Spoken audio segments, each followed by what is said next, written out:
नमस्कार दोस्तों, मध्य प्रदेश सहित सभी अन्य 5 राज्यों के विधानसभा चुनावों की तारीखें घोषित करने वाले भारत के चुनाव आयुक्त ने आचार संहिता लागू कर दी हो, पर भाजपा के साथ अन्य राष्ट्रीय और प्रादेशिक पार्टियों के रेवड़ी कल्चर पर चुनाव आयोग धृतराष्ट्र बना बैठा है। दोस्तों, आपको बता दें, कल यानी 9 अक्टूबर को मुख्य चुनाव आयुक्त राजीव कुमार ने मध्य प्रदेश समेत 5 राज्यों में चुनावी तारीखों की घोषणा कर दी। उन्होंने इसी अनूप चंद्र पांडे और इसी अरुण गोयल के साथ पत्रकार वार्ता की और 5 राज्यों को अपने कब्जे में लेकर मतदान के साथ परिणाम घोषित करने की तारीखों का ऐलान किया। चुनाव आयुक्त ने मध्य प्रदेश में 17 नवंबर को मतदान की तारीख वोटिंग के लिए तय की और चुनाव परिणाम 3 दिसंबर को जारी करने की बात कही।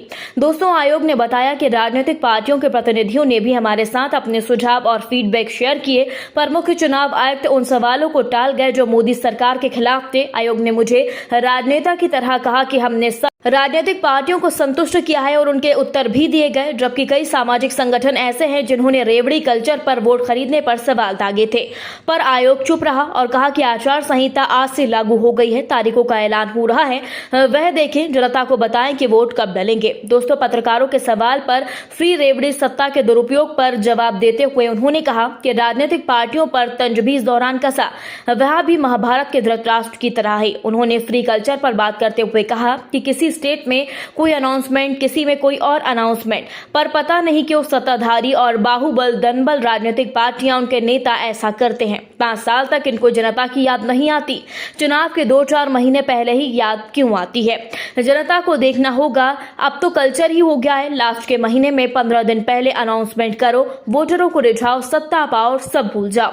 यही नहीं, मुख्य चुनाव आयुक्त ने सारे अनाउंसमेंट की याद पत्रकारों को भी दिलाई, खुद भी स्मरण किया, पर इन पर बंदिश लगाने के नाम पर चुप्पी साध ली और कहा, खैर यह राज्य सरकार का अधिकार क्षेत्र है, हम कुछ नहीं कर सकते। मुख्य चुनाव आयुक्त ने इसको लेकर बताया कि चुनावी घोषणा पत्र में किए गए चुनावी वायदों पर पार्टी को यह बताने का अधिकार है कि ये क्या करेंगे, वही वोटर्स को यह जानने का अधिकार है कि ये सब कब करेंगे और कितने दिनों तक करेंगे। दोस्तों, मुख्य चुनाव आयुक्त ने बताया कि जानकारी चुनाव आयोग की वेबसाइट पर उपलब्ध है। साथ ही कहा कि अब प्रदेश में शिलान्यास, लोकार्पण और भूमि पूजन जैसे कार्यक्रमों पर रोक लगा दी गई है। जहां चुनाव है वहां धारा 144 लागू कर दी गई है। किसी भी नेता की रैली, आम सभा के साथ मतदाताओं के बीच कार्यक्रम करने से पहले चुनाव आयोग की अनुमति बेहद जरूरी होगी। दोस्तों, मुख्य चुनाव आयुक्त राजीव कुमार ने मध्य प्रदेश समेत 5 राज्यों के चुनाव कार्यक्रमों की घोषणा कर दी है। उन्होंने मतदाताओं को मिलने वाली सुविधाओं के बारे में जानकारी दी।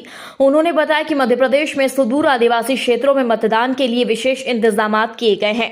साथ ही उन्होंने मंडला और पिपरिया में आदिवासी मतदाताओं के लिए बनाए गए मतदान केंद्रों की जानकारी दी। चुनाव आयोग ने कहा कि निष्पक्ष, स्वतंत्र और प्रलोभन मुक्त चुनाव के लिए नागरिकों की जागरूकता और सहयोग महत्वपूर्ण है।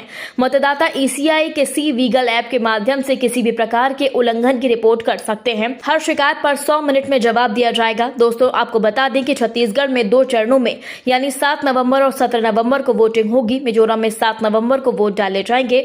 मध्य प्रदेश में चुनाव 17 नवंबर, राजस्थान में 23 नवंबर, जबकि तेलंगाना में 13 नवंबर को वोटिंग होगी। इन राज्यों के चुनावों के नतीजे 3 दिसंबर को घोषित किए जाएंगे। दोस्तों, आप भारत माता के सच्चे लाडले सपूत हैं, इसलिए आपसे अनुरोध है कि बता दें कि स्वतंत्र और निष्पक्ष चुनाव करवाने के लिए चुनाव आयोग ने कुछ नियम बनाए हैं, जिसके अंतर्गत चुनाव के समय सियासी दलों और सभी प्रत्याशियों को इसके लिए पालन करना होगा। आचार संहिता के तहत बताया जाता है कि चुनाव के दौरान राजनीतिक दलों और कैंडिडेट को क्या करना चाहिए और क्या नहीं। आचार संहिता के नियम किसी कानून के जरिए नहीं, बल्कि सियासी पार्टियों की आपसी सहमति से बनाए गए हैं। आदर्श आचार संहिता के तहत चुनाव के दौरान सियासी दलों, प्रत्याशियों और सत्ताधारी पार्टियों के कामकाज और उनके व्यवहार पर नजर रखी जाती है। दोस्तों, चुनाव के तारीख के ऐलान के साथ 4 आचार संहिता लागू हो गई है। दोस्तों, आप भी देश के जागरूक नागरिक हैं। यदि आपके जिले में कोई भी राजनेता या राजनीतिक पार्टी आचार संहिता का उल्लंघन करती है या किसी को डरा धमका के वोट मांगती है या चुनाव प्रचार करती है, तो हमें कमेंट बॉक्स में जरूर बताएं। यदि आपने अभी तक हमारे चैनल को सब्सक्राइब नहीं किया तो प्लीज बेल आइकन दबाकर अभी हमारे चैनल को सब्सक्राइब करें। खबर अच्छी लगने पर लाइक शेयर करना बिल्कुल ना भूलें। अगली ताजा खबर के साथ हम जल्द आपके बीच हाजिर होंगे। तब तक के लिए नमस्कार, जय हिंद।